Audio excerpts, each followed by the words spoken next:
প্রিয় দেশবাসী, আসসালামু আলাইকুম। আজ আমাদের পুরো জাতি গভীর শোক ও বেদনায় নিস্তব্ধ। দেশের গণতান্ত্রিক রাজনীতির শীর্ষ নেত্রী, সাবেক প্রধানমন্ত্রী ও বিএনপি চেয়ারপারসন বেগম খালেদা জিয়া আর আমাদের মাঝে নেই। ইন্না লিল্লাহি ওয়া ইন্না ইলাইহি রাজিউন। বেগম খালেদা জিয়ার ইন্তেকালে আমরা গভীরভাবে শোকাহত ও মর্মাহত। তার মৃত্যুতে জাতি এক মহান অভিভাবককে হারিয়েছে। এই গভীর শোকের মুহূর্তে আমি তার পরিবারের সদস্যবৃন্দ, রাজনৈতিক সহকর্মী এবং অগণিত কর্মী সমর্থকদের প্রতি সমগ্র জাতির পক্ষ থেকে আন্তরিক সমবেদনা জানাচ্ছি। মহান আল্লাহর কাছে আমার প্রার্থনা, তিনি যেন আমাদের সবাইকে এই গভীর শোক কাটিয়ে ওঠার শক্তি দান করেন। বেগম খালেদা জিয়া ছিলেন বাংলাদেশের রাজনীতিতে এক পরম মহিমান্বিত ব্যক্তিত্ব। গণতন্ত্র, বহুদলীয় রাজনৈতিক সংস্কৃতি এবং জনগণের অধিকার প্রতিষ্ঠার সংগ্রামে তার অসামান্য ভূমিকা ইতিহাসে অম্লান হয়ে থাকবে।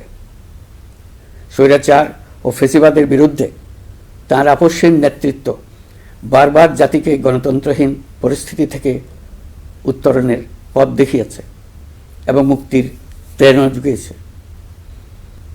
দেশ ও জাতির প্রতি তার সমুজ্জ্বল অবদান জাতি চিরকাল শ্রদ্ধার সাথে স্মরণ করবে।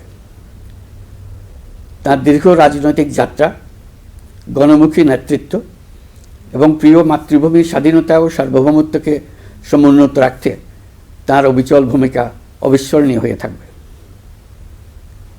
এমন একজন মহান দূরদর্শী ও নিখাত দেশপ্রেমিক নেত্রীর শূন্যতা পূরণ হবার নয়। প্রিয় দেশবাসী, এই শোকাবহ মুহূর্তে আপনাদের প্রতি আমার উদাত্ত আহ্বান, আসুন আমরা সবাই যার যার অবস্থান থেকে মহান আল্লাহর দরবারে বেগম খালেদা জিয়ার বিদেহী আত্মার মাগফিরাত কামনা করি। একই সঙ্গে জাতির এই কঠিন সময়ে আমরা যেন ঐক্যবদ্ধ থাকি। শোকের এই সময়ে কেউ যেন অস্থিতিশীলতা বা নাশকতার অপচেষ্টা চালাতে না পারে, সে বিষয়ে আমি সবাইকে সজাগ থাকার আহ্বান জানাচ্ছি। এই সময়ে আমাদের সবার দায়িত্বশীল ভূমিকা পালন করা অত্যন্ত জরুরি। প্রিয় দেশবাসী, সাবেক প্রধানমন্ত্রী বেগম খালেদা জিয়ার মৃত্যুতে আমি 3 দিনের রাষ্ট্রীয় শোক এবং আগামীকাল তার নামাজে জানাজার দিনে একদিনের সাধারণ ছুটি ঘোষণা করছি। নামাজে জানাজা সহ সব ধরনের শোক পালনে শৃঙ্খলা বজায় রাখার জন্য আমি সবার প্রতি বিনীত আহ্বান জানাচ্ছি। প্রিয় দেশবাসী, আমি জানি আপনারা সবাই এই সময়ে অনেক আবেগাপ্লুত। আমি আশা করছি শোকের এই সময়ে আপনারা ধৈর্যের পরিচয় দেবেন এবং তার জানাজা সহ সকল আনুষ্ঠানিকতা পালনে সংশ্লিষ্ট সবাইকে সহযোগিতা করবেন।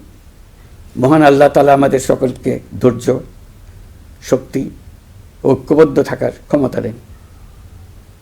আল্লাহ হাফিজ।